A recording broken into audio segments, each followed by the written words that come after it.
আমাদের সমাজের সম্মান নাই, আমরা বিনা বেতনে চাকরি করি। অতএব এই আত্মসম্মান যেখানে নাই সেই জীবনের এখন আর চিন্তা আমরা করি না। মাদ্রাসা শিক্ষাকে অবশ্যই জাতীয়করণ করতে হবে। আর এই জাতীয়করণের দাবি নিয়ে মাঠে এসেছি। এই জাতীয়করণ না নিয়ে আমরা বাসায় ফিরে যাব না। তাহলে কেন ককটেল মারেন, পানি মারেন, এখানে বোমা মেরেন, গুলি মেরে আমাদের সবাই শেষ করে দেন? আমরা খুশি, আমরা বুক পেতে দিব, আমরা খুশি।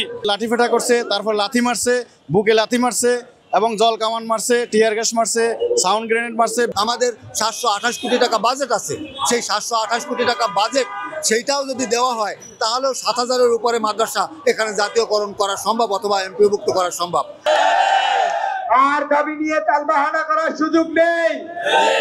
যখন শিক্ষকদের গায়ে হাত দেওয়ার মতো দুঃসাহস দেখিয়েছে তখন শিক্ষকদের এই দাবি মানতেই হবে। আপনি কি জানেন আমাদের ন্যায্য দাবি নাকি? আপনি তো নোবেল বিজয়ী, আপনার কি বিবেক নাই? একজন রিক্সাওয়ালা যদি বলতে পারে এটা ন্যায্য দাবি, এটা প্রাণের দাবি, শিক্ষকরা কেন রাজপথে? কিন্তু আপনি তো দেখতেছেন।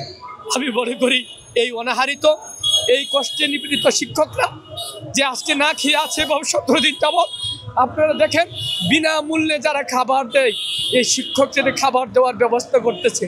আপনি কেন এই সরকারে থাকার অবস্থাও আমাদের এই শিক্ষকদের বেতন ভাতা দিতে পারছেন না?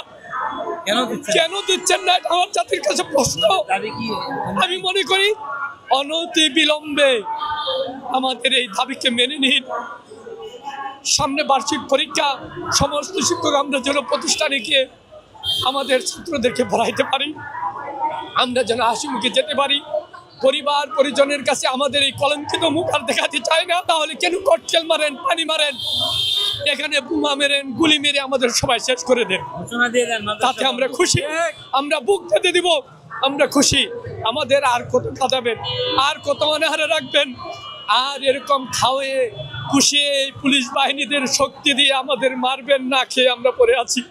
মাদ্রাসা শিক্ষাকে অবশ্যই জাতীয়করণ করতে হবে। আর এই জাতীয়করণের দাবি নিয়ে মাঠে এসেছি। এই জাতীয়করণ না নিয়ে আমরা বাসায় ফিরে যাব না।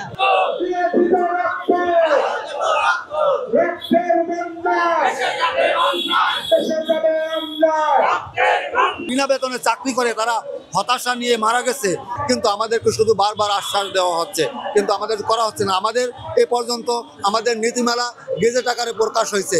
আমাদের 728 কোটি টাকা বাজেট আছে, সেই 728 কোটি টাকা বাজেট সেইটাও যদি দেওয়া হয় তাহলেও 7000-এর উপরে মাদ্রাসা এখানে জাতীয়করণ করা সম্ভব অথবা এমপিওভুক্ত করা সম্ভব। কিন্তু সেই জুলাই মাসে বাজেট হলো 728 কোটি টাকা, আজও পর্যন্ত কেন দেওয়া হচ্ছে না? আমাদের ইসলামের প্রতি, মুসলমানদের প্রতি এই বাংলাদেশে কেন এইরকম বৈষম্য করা হচ্ছে? যদি প্রাইমারি স্কুল না হতো আমরা বুঝ দিতে পারতাম, কিন্তু প্রাইমারি স্কুল, স্বতন্ত্র ইবতেদায়ী মাদ্রাসা দুটাই সমান অধিকার, সাংবিধানিক অধিকার এবং যৌক্তিক অধিকার। এটাকে বারবার দেওয়ার কথা বলেও তারপরও দিচ্ছে না। এখন দেখা যাবে সামনে তফসিল ঘোষণা হবে, এরকম সময় ক্ষেপণ করে যখন সময়টুকু পার করতে পারবে তারপর আমরা মাঠে নামতে পারবো না, আর দাবি দেওয়ার কথাও বলতে পারবো না। অতএব এই সুযোগ এবার আমরা দিব না। আমাদের ফ্যামিলিতে আমাদের সম্মান নাই, আমাদের সমাজের সম্মান নাই, আমরা বিনা বেতনে চাকরি করি। অতএব এই আত্মসম্মান যেখানে নাই সেই জীবনের এখন আর চিন্তা আমরা করি না। আমাদেরকে প্রয়োজনে মেরে ফেলেও অসুবিধা নেই, কিন্তু আমাদের দাবি দেওয়া, আমাদের যে 2টা দাবি অন্তত এইটা লিখিত আকারে না নিয়ে আমরা যাব না। আমাদের বুখা মিছিল হয়, ওই বুখা মিছিলে পুলিশ অতর্কিতভাবে হামলা করে, সাউন্ড গ্রেনেড মারে, তারপরে জল কামান মারছে। আমাদের প্রায় 1/2 শতাধিক শিক্ষক আহত হয়েছেন, মৃত্যুর সাথে পাঞ্জা লড়ছেন।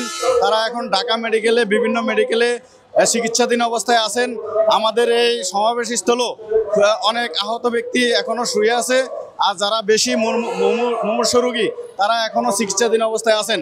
এ পর্যায়ে আমরা দেখতে পাচ্ছি আমাদের বিভিন্ন মিডিয়া ভাইয়েরা আমাদেরকে কভারেজ দিচ্ছেন, এজন্য আমরা তাদেরকে ধন্যবাদ জানাই।